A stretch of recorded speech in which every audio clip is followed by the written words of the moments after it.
Émotionnel ou rationnel, en accord ou à l'opposé. Les rencontres de l'heure.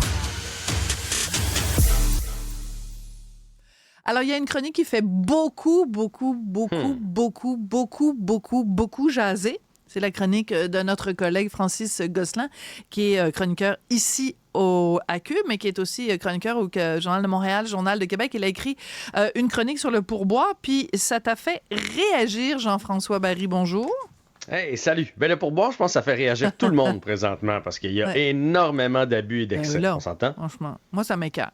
Quand tu arrives et qu'ils te donnent le terminal puis que c'est marqué 15 18 20 22 ça m'énerve. Alors, ce que je fais, c'est pour le personnaliser et puis là, je le donne selon mon appréciation à moi de la performance de la personne, du serveur. Mais ça devrait pas être. Francis est là, on le salue. Bonjour, Francis. Hey, Francis que ramasser. J'adore. Ben oui, on l'adore. Francis que j'adore. On n'est pas obligé d'être d'accord. Mais cette fois-là, je suis pas en accord avec lui parce que lui dit qu'on devrait l'enlever, le pourboire. Rentre en studio, Francis. Il va pouvoir répondre à tes arguments. Ça va être drôle. On va faire ça comme mesure qui est là depuis 1937. C'est ce qu'il nous apprend dans son article qui est brillamment écrit. C'est sûr, tu dis ça parce qu'il est là. Avec une recherche exhaustive comme Francis est habitué de le faire. Donc, alors, résume. Attends, juste 2 secondes, Jean-François. On va laisser Francis résumer, mettons, en 10 secondes, ton argument, puis après, Jean-François, tu vas répondre à pourquoi tu n'es pas d'accord. En fait, il existe un salaire différencié au Québec pour le pourboire depuis les années 1930, puis la raison, c'est qu'on voulait payer les gens qui recevaient un pourboire moins cher que les gens qui n'en recevaient pas. Et donc, ultimement, c'était pour un peu faire plaisir au patron. Et donc, 100 ans plus tard, on a encore ce régime-là, mais la question, c'est est-ce que quand on donne un pourboire, on n'est pas en train finalement de payer ce que l'employeur devrait payer ultimement? D'accord. Donc toi, tu proposes l'abolition du pourboire. Payons les gens au restaurant 25 de l'heure au lieu de les payer 12 avec du pourboire. Tu comprends? C'est un peu l'argument que je fais. Alors, Jean-François, la parole est à vous, Jean-François. Oui, bien, en fait, moi, mon point, Francis, c'est que si jamais le restaurateur, qui n'ont pas des... Il y a des restaurants qui vont très bien, mais la majorité des restaurateurs n'ont pas des marges de profit exorbitantes. Qu'est-ce qu'ils vont faire? Ben, mon saumon à 24 $, ils vont me le vendre 30 $. Fait en bout de ligne, ça va revenir exactement à la même affaire. Exact. Vous êtes d'accord? Donc, un dans l'autre, on est aussi bien de laisser le pourboire dans ce cas-là, parce que je pense que c'est plus rentable pour les serveurs et serveuses de profession. Parce qu'on oublie, parce qu'on a souvent tendance à voir le petit gars, la petite fille qui nous sert, qui nous apporte notre club sandwich puis notre coke, puis là, on est obligé de lui donner un gros pourboire alors qu'elle n'a pas vraiment fait un grand service. Elle est venue nous porter nos affaires. À la serveuse et aux serveurs de profession qui font ça. Moi, j'ai un ami, là, il va faire ça toute sa vie, 35-40 ans. C'est un très beau métier. C'est son métier. Il a peut-être fait, depuis que je le connais, 5 ou 6 restos, des bons restos, des endroits où tu t'assois pendant 1h30, 2 heures, puis il vient te servir régulièrement. Puis lui, ben, il n'y a pas de fonds de pension, il n'y a pas d'assurance, il n'y a pas de lunettes, de plan dentaire, tout ça. Donc, on veut qu'il en fasse des sous. C'est vrai qu'il fait des beaux pourboires, c'est vrai qu'il est bien rémunéré, mais je veux qu'il en fasse parce que mon ami travaille debout. C'est quand même exigeant. Fait que je veux pas qu'il se retrouve à 60 ans avec rien en avant de lui. Donc, c'est normal qu'on les paie bien, nos serveurs et serveuses. On va faire un débat à 3. Moi, vous le savez, je suis née en France, puis c'est... il n'y a pas de pourboire, vraiment. Non, mais il n'y a pas... En fait, le pourboire en France est pourboire. C'est-à-dire que c'est... j'achète... je vais au restaurant. Quand c'est marqué, ça coûte 40 €. Ben, quand la facture arrive, c'est 40 €. Et si toi, tu trouves que le serveur a fait quelque chose qui sort de l'ordinaire, qui a été sympathique, qui a été allé te chercher un plat qu'il n'y avait pas, ben là, tu lui donnes 5 €, 2 €, 10 €, tu lui donnes ce que tu veux, mais le pourboire reste ce qu'il est, c'est-à-dire un reflet de l'appréciation du service. Et si tu trouves que le service est pourri, tu le dis au gars, tu dis, je te laisse rien, parce que ton service était pourri, alors qu'on n'a pas ce loisir-là au Québec. Mais c'est ce que je t'écrivais aujourd'hui. On devrait revenir à ça. La notion du pourboire est encore bonne. C'est juste que présentement, on en donne partout, pour tout, puis pour rien. On va se chercher une crème glacée, on laisse du pourboire. Non, mais le pourboire, il est devenu Puis là, on se sent mal. Puis là, on reçoit le terminal. Puis là, tu m'as dit tantôt, c'était écrit 15%, mais des fois, ça part à 18%. Maintenant. Je sais. Là, tu te sens mal. En plus de ça, imagine quand tu es une personnalité connue, tu te sens doublement mal de faire ben non, moi, je vais personnaliser mon affaire. Toi, tu es plus connu que moi, fait que tu dois te sentir doublement mal. Francis, j'ai une question pour toi. OK? Est-ce que tu es comme nous?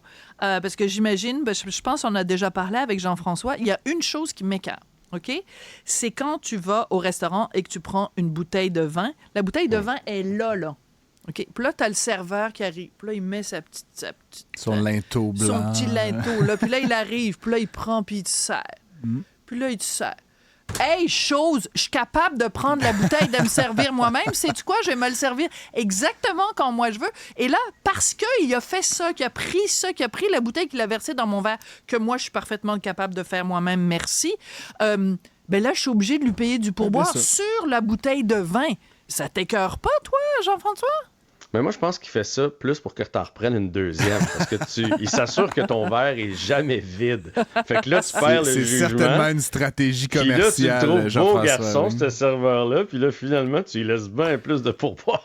Je veux juste Qu'est-ce que t'en penses, toi, Francis? Là-dessus, vous avez... Jean-François a raison. Je pense que la stratégie, c'est d'en vendre davantage. Je veux juste revenir à un truc qu'il a dit. Pour moi, l'idée d'enlever le pourboire, là, contrairement à Jean-François, ce que tu disais, c'est pas d'appauvrir les serveurs. Là. Moi, ce que je souhaite, c'est qu'en fait, qu'on remplace la portion pourboire à la discrétion du client par de la rémunération qui est plus juste pour le travail qui est fait. Donc, l'ami qu'évoquait Jean-François, je pense qu'il devrait gagner un plein salaire au lieu de dépendre de la bienveillance. Et surtout que depuis les années 80, les pourboires, ils sont fiscalisés. Il faut payer de l'impôt dessus. Oui. Mais saviez-vous que de 1937 à 87, c'était comme un genre de marché noir toléré. On recevait du pourboire puis on le déclarait pas, ce qui est une drôle de situation. Mais encore une fois, donc moi, ce que je dis, puis Jean-François, tu disais ça, l'exemple que tu donnais, moi, je serais partant, comme en France, tu l'as dit, Sophie, que le prix affiché pour mon steak, ça soit 30 $, puis quand je sors du resto, tu sais quoi? Ça a coûté 30 $ et pas plus la taxe, plus le 18 ou le 22 ou le % de pourboire, que ce soit le prix qui est affiché, qui est le prix qu'on paye. Puis j'ai habité moi aussi 5 ans en France, Sophie. Comme tu le dis, ça coûte 40 €, tu laisses 1 €, 2 €, tu sais, c'est une appréciation symbolique. Mais cette espèce d'obsession qu'on a au Québec, puis là maintenant pour des crèmes glacées, et même, je suis allé récemment prendre un café là, à un comptoir. On donne pas du pourboire au McDonald's, à ce que je sache. Là, non. Ben, pourquoi on en donnerait au café qui est essentiellement la même prestation? Tout à fait parce raison. que le terminal nous l'impose. Moi, c'est un peu ce que j'évoquais dans l'article aujourd'hui, qui apparemment a fait beaucoup réagir. Ben oui, c'est pour ça que je voulais que tu te défendes. Francis, ça, je suis d'accord avec toi. Là. Tu vas dans n'importe quel petit café. Non, c'est rendu ridicule. Ça, les cafés, tu prends un café et un muffin à cette heure, ça te coûte 12,50. Là. Puis là, fait que là, il faut t'ajouter logiquement le 15% de pourboire. Tu fais, hey, t'as pris le muffin dans le comptoir, puis tu me l'as mis devant moi. Là. Je te donnerai pas 5$ pour avoir fait ça. Ouais. Fait que je pense que c'est plus là qu'il faut revoir la patente. Là. Ouais. Mais c'est sûr qu'il y a un ras-le-bol face au pourboire. Je pense que les gens sont vraiment écœurés. Et le fait que, tu as tout à fait raison, t'en parlais dans ton texte aussi, Francis, mais le fait que le terminal nous suggère quelque chose qui nous paraît complètement disproportionné. Hey, 22 puis 23%, toi, ça n'a aucun sens.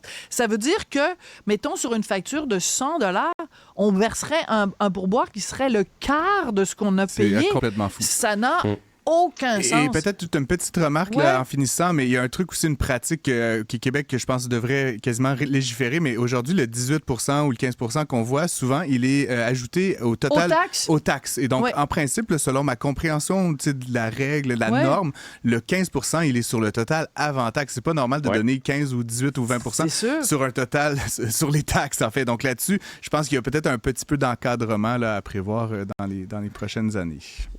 Ça, c'est sûr qu'il faut revoir la façon de faire. Il faut la réglementer parce qu'on se fait avoir. Mais je vais juste terminer, moi, en vous disant que ma fille travaille dans un restaurant présentement. Oui. Elle paye combien de dollars? Je t'en vais le salaire d'une serveuse. Là, mais 12 mon et 25. point, c'est juste que je suis en veille de faire une série avec ce qu'elle me raconte. Vous n'avez pas idée, Sophie, toi, dans ta grande patience, je te dis, tu fais pas une soirée comme serveuse. Les clients, les demandes... C'est quoi cette accusation-là? Les demandes des clients, les commentaires des clients, les façons de faire des clients, Barry, qu'est-ce que tu viens de dire? Il est en train de dire que t'as pas la couenne dure, Sophie, je pense. Là. C'est un défi. C'est que tout te paraît dans le visage assez vite. Sortez-la d'ici, quelqu'un. Ça paraîtrait assez vite dans ton visage. Ah, c'est ça! J'irais travailler comme serveuse dans un restaurant, puis au bout de 5 minutes, je dirais « Sortez-moi d'ici! » Ouais, les gens diraient hey, on va le prendre pour apporter, finalement. Mais tu nous raconteras ça dans une prochaine chronique. Tu nous raconteras les vices et les turpitudes de la vie d'une serveuse dans un restaurant. C'était pas prévu. Est-ce qu'il va falloir te payer un pourboire pour la chronique? Ça va. Je le fais pro bono aujourd'hui, exceptionnellement parce que c'est Jean-François Barry qui m'a Moi, je vais le prendre, le pourboire. C'est toi qui t'es initié. T'es venu mettre ton nez dans mon émission en me narguant de la régie. Là. Ça, c'est mon terminal, Sophie, pour ceux qui nous écoutent en vidéo. Oui, c'est ça. Moi passer aussi. Ta carte là-dessus. Ça commence à 18%, moi. Hey, merci beaucoup, les amis. C'était très sympa. Merci, Francis Gosselin. Merci, Jean-François Barry. Très sympa. Bye.